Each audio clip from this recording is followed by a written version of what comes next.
Hey everybody, today we are going to be going over my top 5 class trios on the hero's journey. So before we get started, this is just my opinion. Obviously everybody's, flavor is going to vary based off what they like to play. But over my hours and hours and hours playing on this server, these are the trios that I have played myself. And out of all of them that I've tried, these are the 5 that I believe are the funnest / best / be able to complete, if not all the content, majority of the content. So let's go ahead and get started.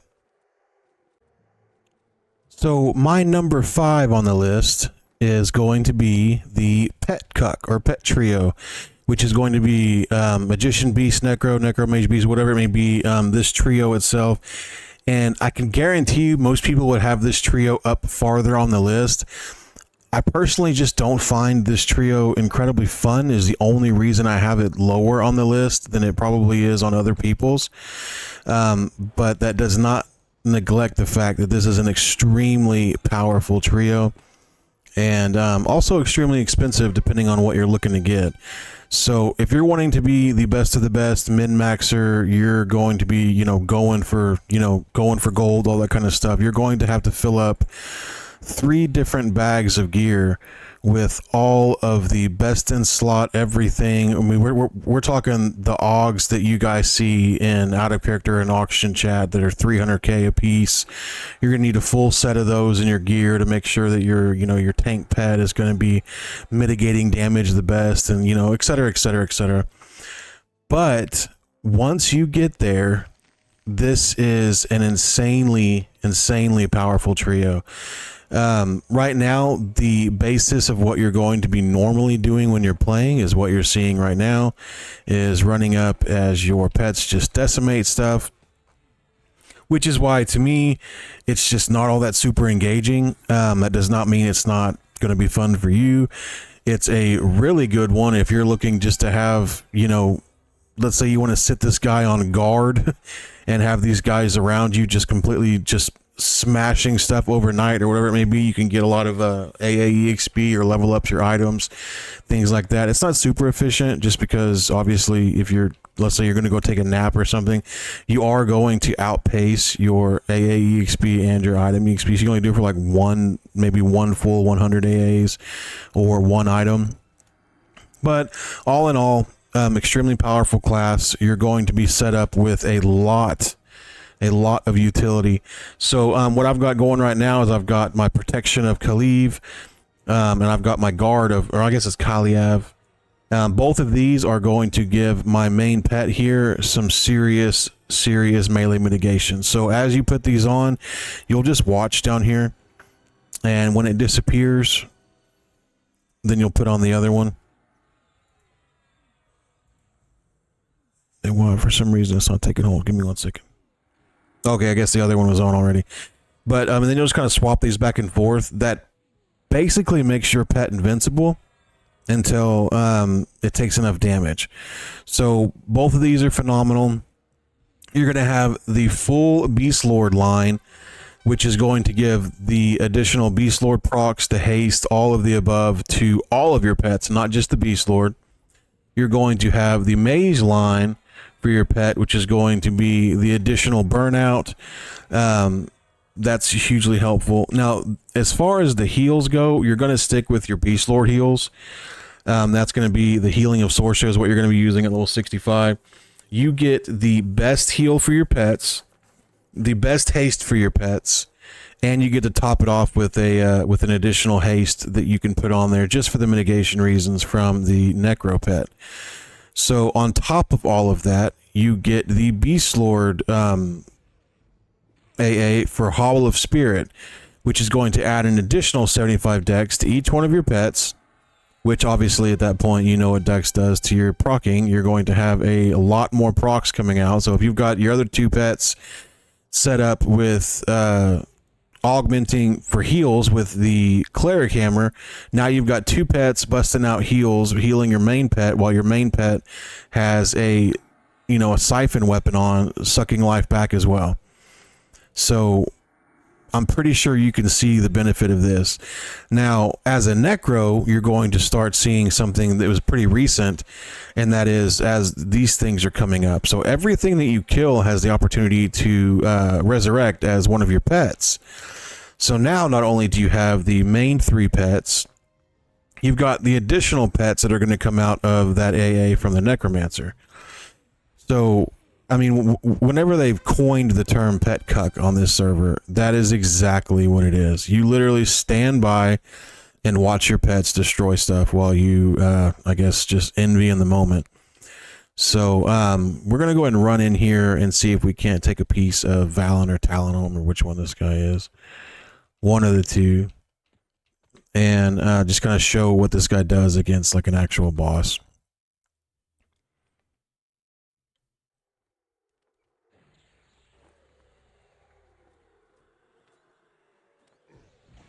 And by the way, my guy is not completely useless. He still has the main elements of Beastlord, as well as obviously Magician and Necromancer. So you've got the life taps. You've got the serious, and I mean absolutely serious DOTs that come with Necromancer. And then you've also got the melee of Beastlord paired up with your Bloodlust. So if you're running out of HP, if you've got, you know, whatever kind of situation may come at you, you've got slows, you've got Bloodlust, you've got life taps, you've got a tremendous amount of damage coming from your DOTs. I don't use the Mage spells, to be honest with you, damage spells. I mean, maybe you guys in the comments can tell me if that's good or bad. I have never wanted to use them. Just damage-wise, it didn't seem like it was all that beneficial to me. Again, that may be wrong. I'm not claiming to be the best, but I have found using the Necromancer spells to be far more, you know, damage and things like that. I do have a couple of clickies here. I've got the Sign of Limitless Time, which is just a Necro clicky. Got the Epic Pet. Of course, we're going to start off with Mallow and Scent. But let's go ahead and get started on this guy. Now, Valen will spawn in a bunch of ads and, you know, et cetera, et cetera, et cetera. So we'll just go ahead and get this guy going. As you can see, I mean, just absolutely decimating this guy. And he's going to pop over here. Watch the Mage pet's going to go in there and aggro all of them. And then I literally just stand back and watch my pets just absolutely destroy this guy.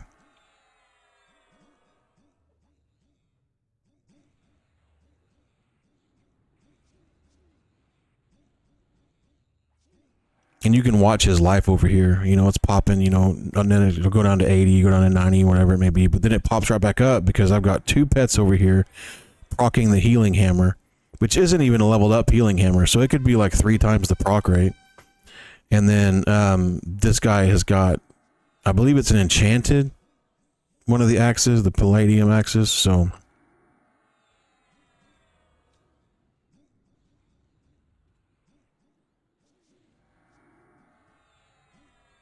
this is basically going in with 0 cooldowns, not even popping Host of Elements, Wake of Dead, nothing, no Frenzied Burnout, nothing right now. I'm not casting any DOTs. I'm literally just sitting back, allowing my pets to go in and do the absolute thing they're designed to do, and that is just destroy this stuff. So as you can see, he's popping more and more and more. So let's go ahead and we'll go ahead and show some of the other stuff it's got.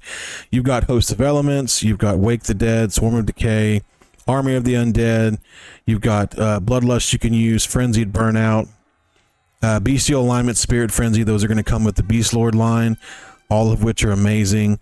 Paragon of Spirit, Host in the Shell basically gives your Magician pet an additional defensive AA. Roar of Thunder just is a kind of a crappy little direct damage thing. Bite of the Asp is basically just like a DOT. You've got Mallow and Scent of Terrace, so I've actually been able to land spells on stuff that you're not supposed to be even able to land spells on with these 2 things. Saru being one of the main ones that I was actually able to land a couple of things on, like DOT wise. Hobble of Spirits, like I said, that's a huge one. Encroaching Darkness is just a free little snare. Servant of Ro is another pet you can pop out that's going to give you the ability to do direct damage. Water Form gives you additional mana regen. Air Form gives you levitation. Replenished Companion is an additional heal if you were to need it. And look, now we've got our own personal Valen pet.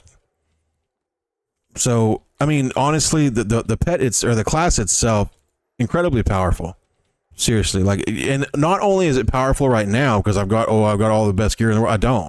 I don't have the best gear on this character at all. I don't have the best gear in my pets at all. As you can see, most of this stuff is not even legendary. It's enchanted. So I've got the same thing over here. I've got 2 base Hammer of Holy Vengeances. I was able to level up the Shinais, so I think I got them to enchanted, yeah.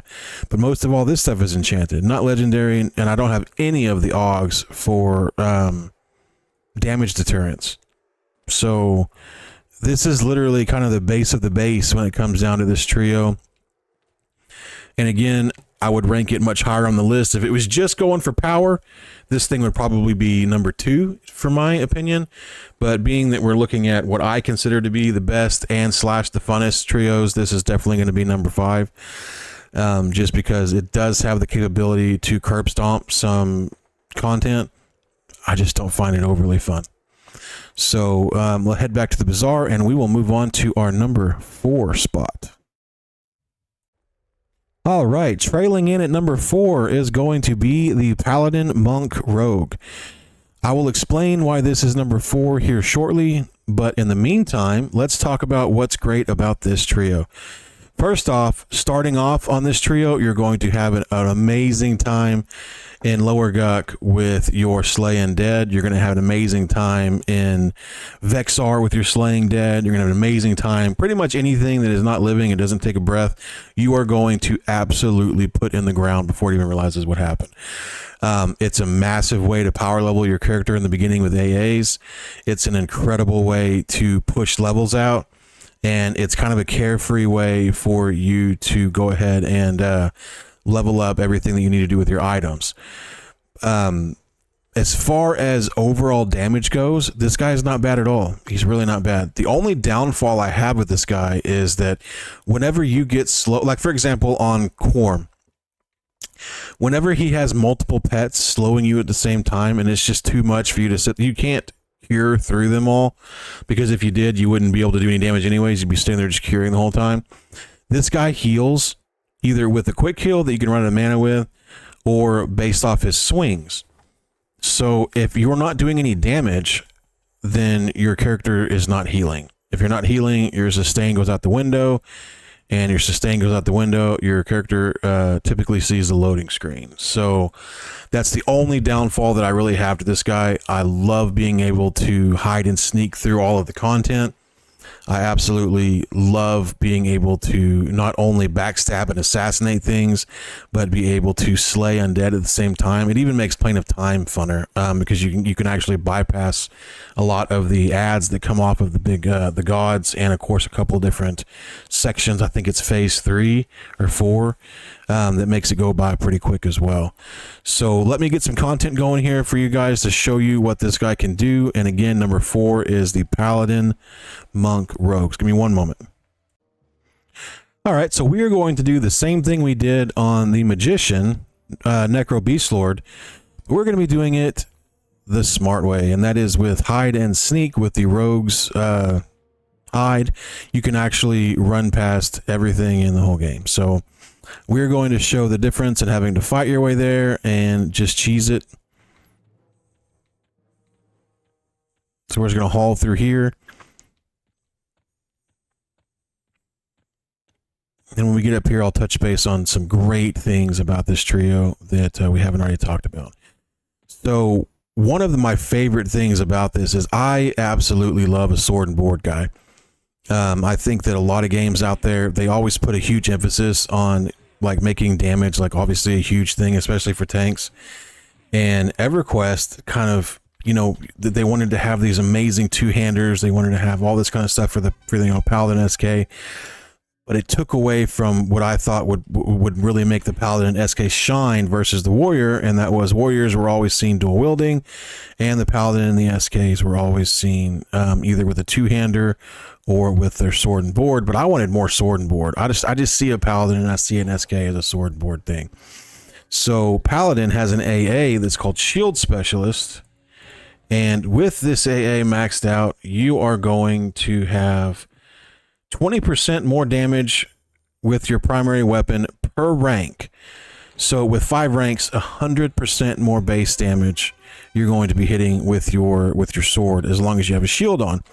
Well, the shield that you can wear just so happens to have 170 AC with no augs, just a bunch of other cool things that are going to come with it stat-wise, and obviously add to your AC token there at the end. So I think it's awesome to be able to do that.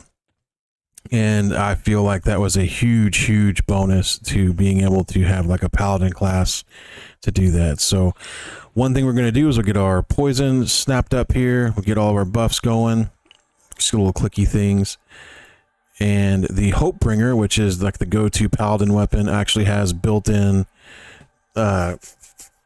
healing proc with it as well. So that one's going to be, I think it's number 7. Yeah, 7. Sympathetic healing 7. And of course we got things like the monk epic here. So starting off pretty strong, went in there, did a tremendous amount of damage. The quick heals are what really bring this guy to life. You're going to do a lot of healing just based off your procs, your swings. It's just a built-in thing with Paladin. But this is your heal. It is Light of Knife.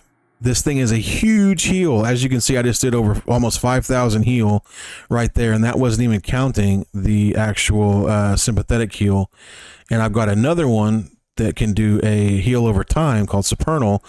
There's a ton of healing going into this class, or this trio, just based on the Paladin. Because obviously you're not going to get any healing out, well, maybe Mend, but out of the monk or the rogue. So just sitting here beating on stuff, you know, you're not really seeing my life go down at all. Not only do I have the heal over time hitting me, I've also got the procs hitting me for additional heals.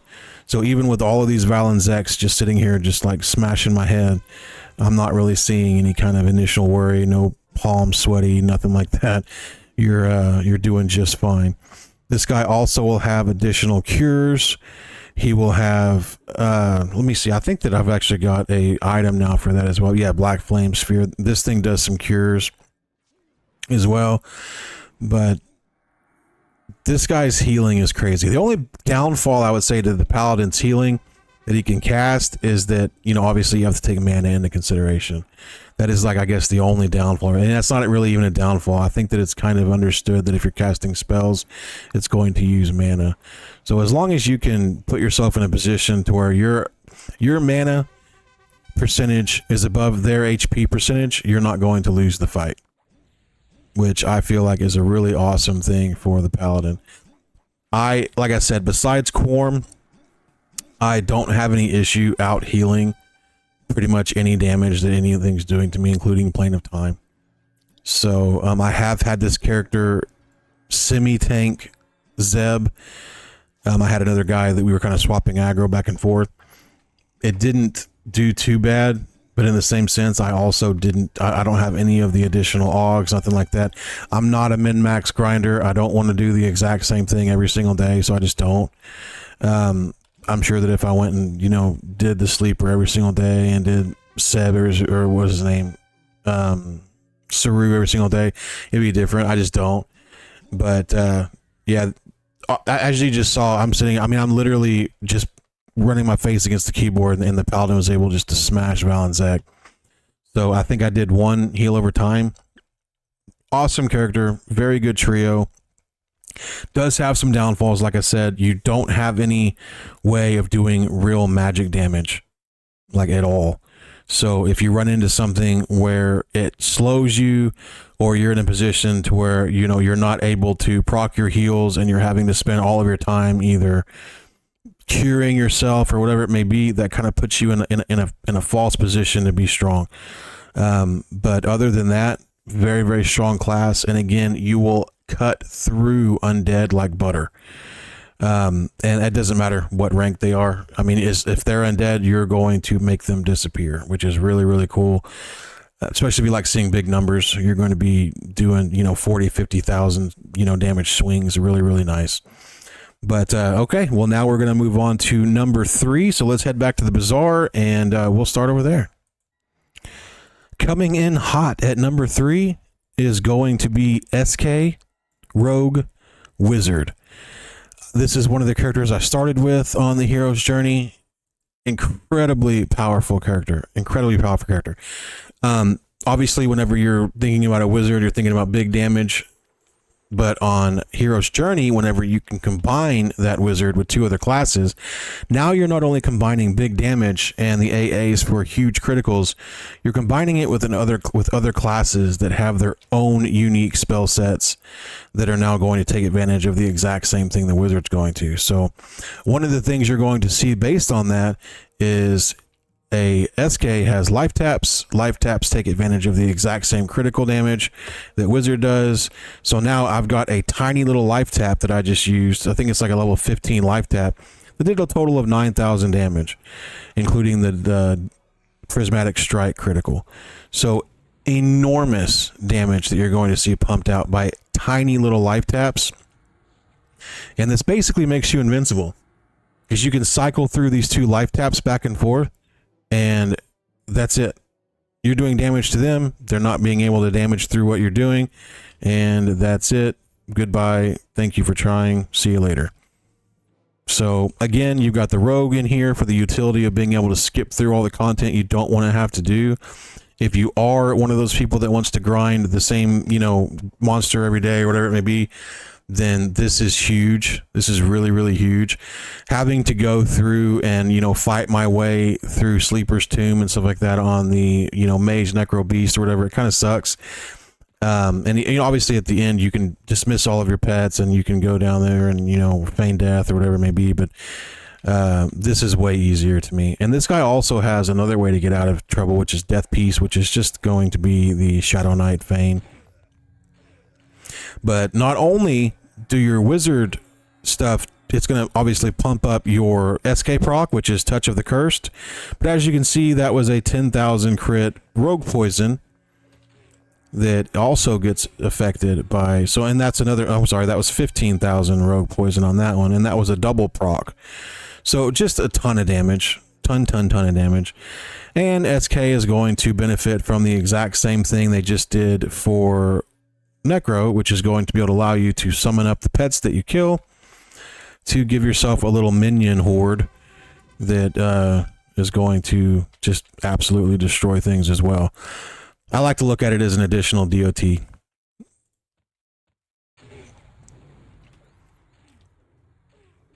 So right now I'm using the Cudgel of Hatred, I believe it's called.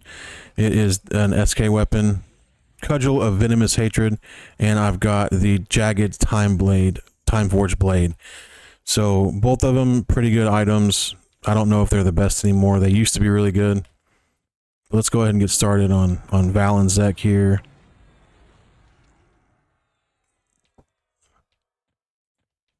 So the unique part about this guy is going to be the AoE damage he can produce on top of everything else. Being that he is wizard, if I can just sit in the middle here, I can PB or point blank AoE all of them at once and do a lot of damage. Like a lot of damage. I do this in Plane of Time. I do this to level up in Plane of Fire.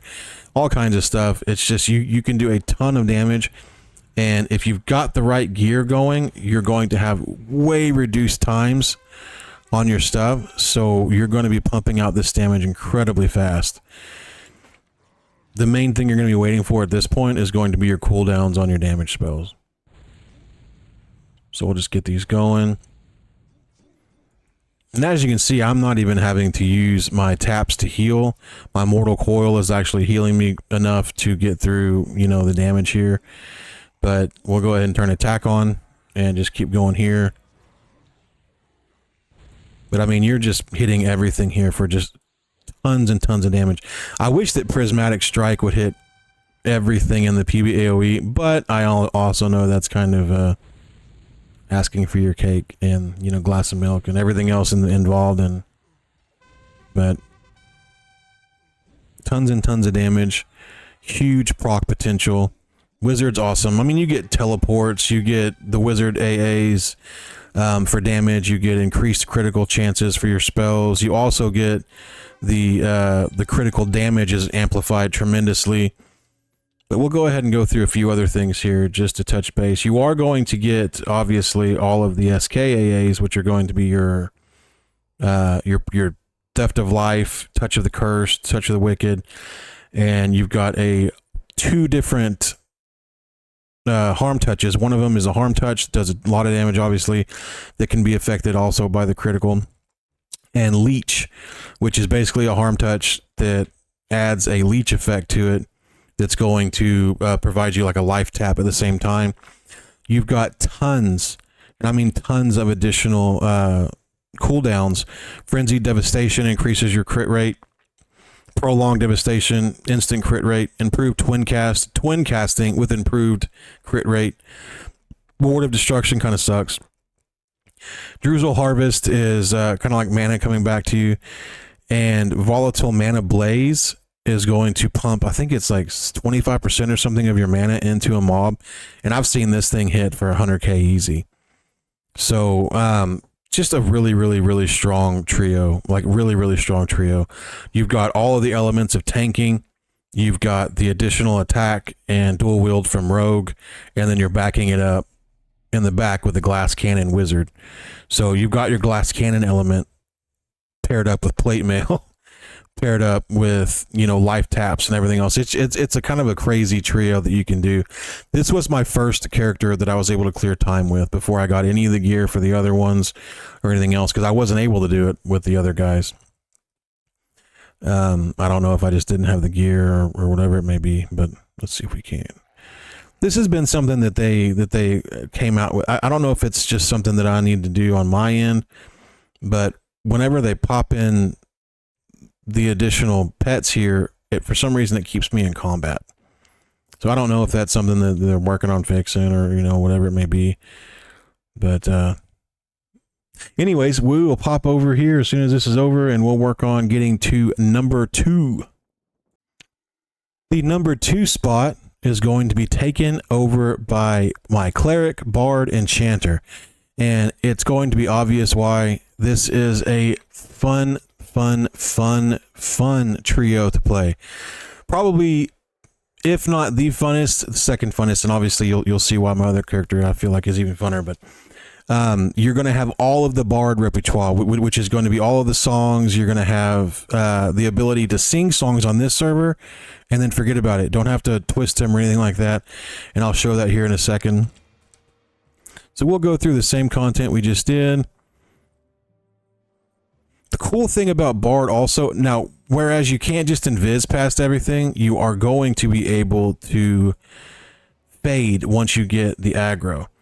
So what we're going to do is we're going to pop up Nilipus, March of the Wii, and we're going to pop up Shield of Songs.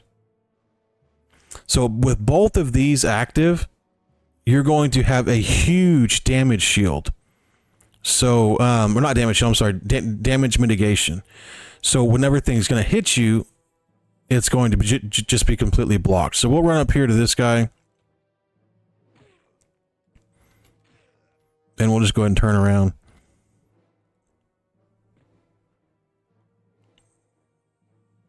So as you can see, it's being just completely shielded. So 3 damage there. 48 damage there. But all the rest of it is actually shielding me from his damage. So very, very cool to have that going for you.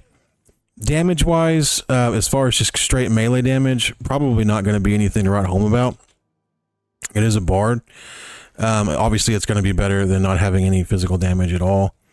But paired up with some of the actual cooldowns and AAs they get, it can actually get pretty nasty. So let's head up here. We'll get into the position where we're going to be doing some fighting. Once you get all these guys on you, you can just go ahead and hit fade, and that's it. They're gone. They don't even remember you. And you can do it back to back to back to back. So as you can see here, base damage, not that great. It is what it is. Your guy's not built for, you know, base physical damage. But you can now melody in all of your different bard DOTs, and they're going to be massive damage. So, and you'll see that here in just a second. We'll go ahead and just watch here. Chant of Ice, 1300. Chant of Fire. Let's see. We've got, yeah, look at all these damages coming in. Thousands and thousands of damage. So just going over, like I said, not going to be the pure DPS that you're going to see on some of the other classes. But once you start seeing the burst potential of this class, it just all makes sense. It's so beautiful. This is going to be huge potential for AoE farming. You can do all of Umbral Plains with about 2 songs maybe at the very end, and that's, you know, anywhere between 6 and 10k a run. You can do it every 14 minutes. So huge potential for farming and leveling up items. Also huge potential for power leveling if you wanted to power level a friend or just sell services to power level and make, you know, money that way. But as you can see here, damage wise, he gets the job done. He's not dying. His life is going down very little, and he gets the job done. You've got all kinds of clickies here, being that you are a bard and an enchanter. You can now click this one right here. It's Forlorn Deeds. It's going to give him a huge slow. I think it's like 75%. So now he's even less of a threat. And I'm saving the best for last here. You've got Doppelganger, which is crazy damage.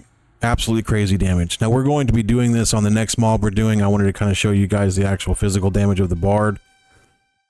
Like I said, nothing super to write home about, just the bard.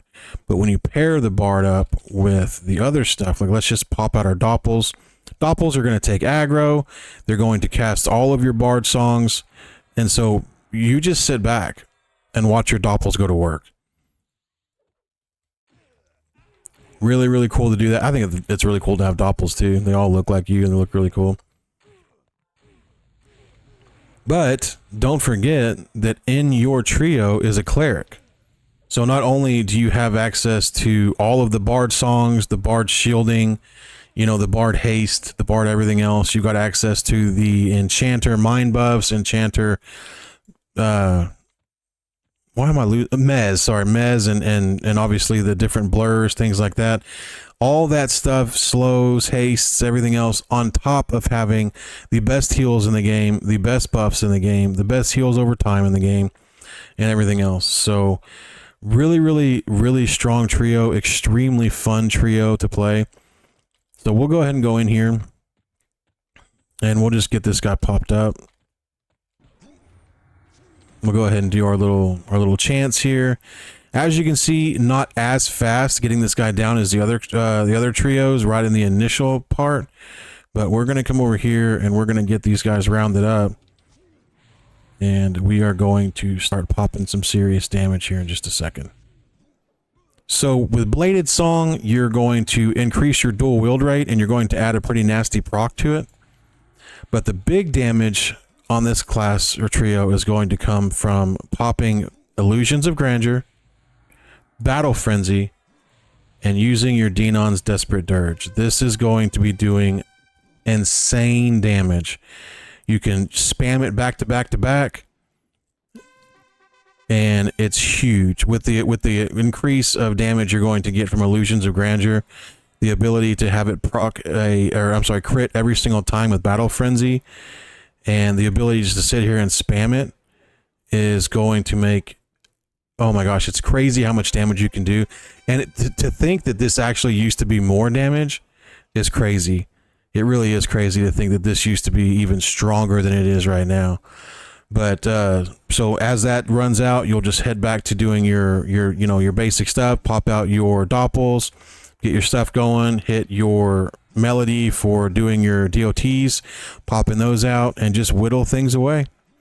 And that's it. That is it.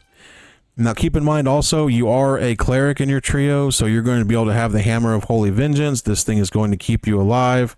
It's also going to give you the Sympathetic Healing proc, so you're going to be able to heal like crazy. If you want to slow, I don't think that you can slow Valen. I mean, obviously it doesn't really matter at this point. He's not not doing much. But I mean, just a crazy fun class, crazy fun class, or trio, sorry. And like I said, the potential for doing huge zone pools is huge.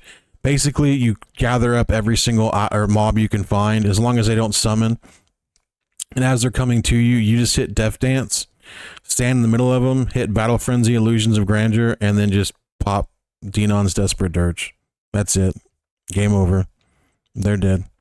And you just reap the benefits of whether it be AA damage, whether you're trying to get, you know, a bunch of Augs out of that zone, you know, obviously any kind of platinum you can get from, you know, farming different items. I went ahead and got this guy, you know, the big bag or whatever else it is, because I'm typically using this guy just to go farm up platinum, to either put more gear on this guy or to put gear on other characters as well. So very fun. Bard's always been fun anyways, you know, having the additional songs you can, you know, do invis, do lev, do fastness, do super speed. Now the super speed on this server doesn't really make a huge difference. I mean, everybody's got Bard speed because of the world buffs, but you get a little bit of edge over it, I think. But either way, you're going to have a tremendous arsenal at your disposal with the Bard.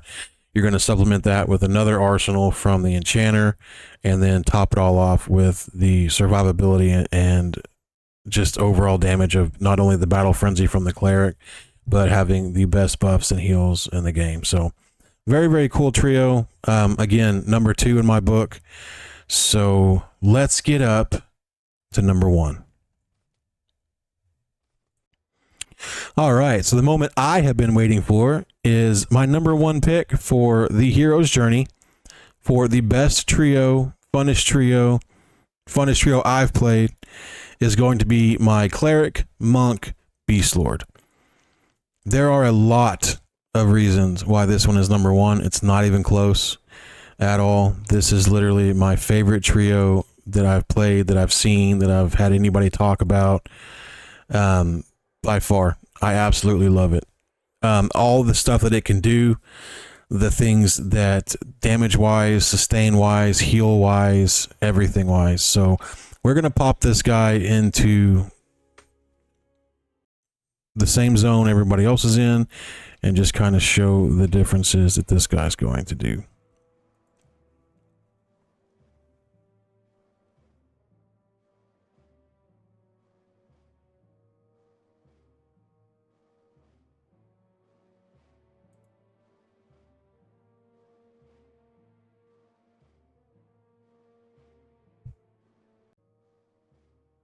All right, let's get going. Let's get started. So this guy's auto attack alone is typically enough to take down even boss creatures. But he's also got a huge tool belt of different things that he's going to be able to use as well. So you've got all the buffs of the Cleric, you've got all the buffs of the Beastlord, and you've got the incredible damage and additional attacks from the Monk. So pairing the Beastlord Bloodlust, Battle Frenzy, and 100 Fist Discipline paired up with the Hammer of Holy Vengeance, and you can use anything on this hand. I'm using the Ethereal Destroyer, but I have seen people use the Garns, which is an additional health proc. So I guess it really just kind of flavor whatever you feel like doing. I like the additional damage. I don't really need the additional healing. Over here though, I've got Scorpion Venom. It's kind of a crappy little DOT. I just like to use it to kind of test out enemy resistances sometimes. But Remove Greater Curse. I've got Pure Blood. I've got Bulwark of Vi. This is going to give me 10% damage reduction until 1600 damage is absorbed. I use this on big bosses like Saru and things like that are going to do a lot of damage. Ferocity is huge. It's going to give me 150 resist, 150 attack, and increase all of my resists. I use that as well. You're going to have all of the arsenal from the Beastlord pet, which is going to be like Healing of Sorsha. You're going to have the Spirit of Flame, all the basic Beastlord stuff there. But the big time show off of this trio is going to be how incredibly fun it is to burn down bosses. You've got just a ton of burst damage. So, for example, if you're going into, you know, fighting something, you know, well, I'll show you guys up here in a second. It's a lot better to show on like 1v1 boss versus this guy who pops into, you know, a billion different ones or whatever. But I'll show you guys the burst damage on it.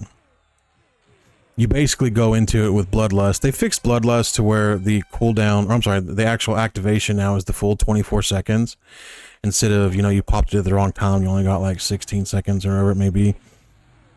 You've got Battle Frenzy, which is going to make every single one of your procs be a critical, which is huge for healing, you know, as well. And then you've got 100 Fist Discipline to make sure that you're not only proccing every single proc with Bloodlust, you're criticaling every single proc with Battle Frenzy, and now you're hitting, you know, way faster to do more procs with Bloodlust. So it's a stupid combination as far as damage goes. Like it can really be put to just crazy amounts. Now you are kind of stuck on a cooldown limit, so you know you kind of blow your load a little bit on damage wise on one creature, then you are going to be on a cooldown for the rest of them. Bloodlust though is only on a 1 minute cooldown, so you get 24 seconds every 1 minute of being able to proc every single hit. So let's just go ahead and go in here. We'll go ahead and get started on this. We'll just show you guys the actual base damage itself before we get going with the actual cooldowns. So again, this guy is perfectly fine just doing basic auto attacks for the most part on most enemies. You're going to be able to out heal the damage of most enemies with just that, because the monk hits so fast and you proc so much. But let's go ahead and pop some Bloodlust, Battle Frenzy, and let's go into 100 Fists. As you can see, we're basically just hitting tab and attack on and just decimating this stuff. Absolutely shredding it. I'll be honest, the Beastlord pet, besides being just additional healing because it does have one of the healing hammers on it, there are some times when I'll literally just forget to summon it. I don't know if that's good or not. I'm sure that there's some like behind reasoning to have it out there besides that.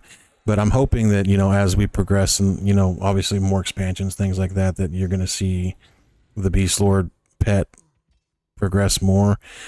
I don't know that it would be really fair to have the Beastlord pet be any better than it is whenever you've got the pet trios already doing so well. Buffing up the Beastlord pet for my sake would be making that trio even more powerful than it already is. So my guy's just fine with the pet the way it is, so not too worried about it. But as you can see, my Bloodlust is already back up. So just by doing that, I can now go into another fight with proccing every single time.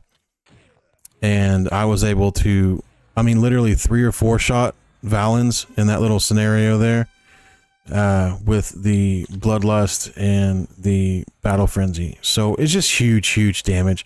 And it's really cool, especially whenever you're paired up with someone else, like going through Plane of Time or something, and you go up and you've got Kha'Zix Thul at 60% and you pop your stuff, and the next thing you know, he's dead, he's gone.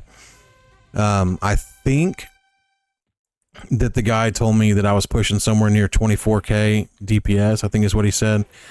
Last time we were at Plane of Time. I don't have the tracker or the log parser thingy. I don't know how to, well, I don't know how to do it, and for a second I just never really cared that much, but this is definitely by far my #1 character as far as fun goes. You've got all the fun of being a monk and being able to feign death everything and have all of the cool monk abilities. Beastlord is going to have all the cool Beastlord abilities with, you know, Bloodlust. You're going to have Spirit Frenzy, which is basically another 100 Fist Discipline, just not quite as good. You're going to, you know, hit, you know, with more haste, things like that. You're going to have Divine Avatar. So if you're in between cooldowns, Divine Avatar is going to really boost up your proc rate. So if you're using Bloodlust, you're out of Bloodlust, and you want to just have more proc rate, you know, in the meantime, you can obviously pop up Divine Avatar. That's going to boost up your proc rate. And if you pair this with like Bestial Alignment or Spirit Frenzy, you're going to have kind of like a Temu version of Bloodlust and Battle Frenzy. but I mean, it's better than nothing, especially if you're on a cooldown. Eye Gouge is awesome for lowering their overall attack to you. I use this a lot, and you can actually tell a pretty big difference on things like Saru, things like that. Ward of Purity is going to be a little totem that you put down that is going to purify your body of like curses, poisons, diseases, things like that. I use this on things like Saru. Purify Body, instant remove curses, poisons, disease. Purify, instant remove curses, you know, diseases, poisons. And then Radiant Cure is another instant cure of poisons, diseases, and curses. There are some times on Saru where I'll have to use Radiant Cure and have to pop the Remove Greater Curse, but it depends. Divine Aura gives you invulnerability. I've never used it. And of course, you've got Hobble of Spirits here as well. That's going to give you the increased boost rate or a proc rate on your pet, which again is using the same hammer I am. So you've just got heals after heals after heals. I'm not kidding when I tell you I can walk in a time, press attack on, and just usually leave the room on the bosses without having to have any kind of, you know, even second thought to it. It's just a lot of damage, a lot of healing, and a lot of fun. So this is definitely my #1 pick. If you haven't tried this trio, I definitely recommend it. It's something that needs to be tried. It really is. The damage output that you do and the ability to be able to do it so quickly. We are now 30 seconds away from my Battle Frenzy.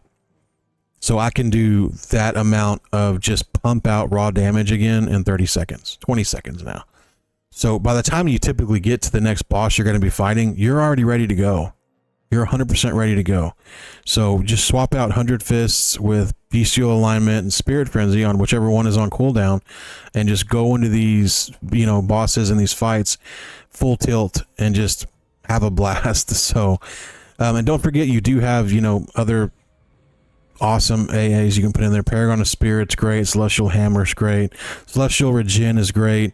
There's a ton of stuff. I can't go through it all. I really can't. I could sit here and talk on this trio for probably an hour, but I won't make you guys go through all of that. But definitely my #1 pick is going to be Cleric, Monk, Beastlord. This is my funnest character by far. Quick second would be Bard, and that's another one that's really, really fun. So if you guys have any questions, please leave them in the comments below. I look forward to answering anything I can. And if I didn't put your trio up here and it's something that you think that I have fun playing, tell me. I want to try it. We've got a long road ahead of us on this server, and with the solo self-found dropping at the end of the month, I'm going to be putting a lot more time back into it. I've just been kind of waiting for that. So, all right, you guys have a wonderful day, and thank you so much for watching. See you next time.